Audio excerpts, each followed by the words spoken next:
আসসালামু আলাইকুম। নবী করিম সাল্লাল্লাহু আলাইহি সাল্লাম বলেছেন, কোরবানির জানোয়ার কিয়ামতের ময়দানে তার শিং, তার পশম এবং তার খুন নিয়ে ওই ব্যক্তির হয়ে সুপারিশ করবে যে ব্যক্তি কোরবানির দিন তার সামর্থ্য থাকা অনুযায়ী সে কোরবানি করছে আল্লাহর জন্য।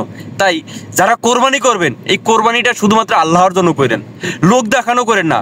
এত বড় পশু কোরবানি দিলে মানুষ আপনার নাম নেবে, মানুষ আপনাকে বাহবা দেবে, এই জন্য কোরবানি করেন না। কোরবানি যেন হয় শুধুমাত্র আল্লাহর জন্য। গোস্ত খাওয়া না, যে কোরবানির দিন পশু জবাই করলেন আর গোস্ত খাইলেন।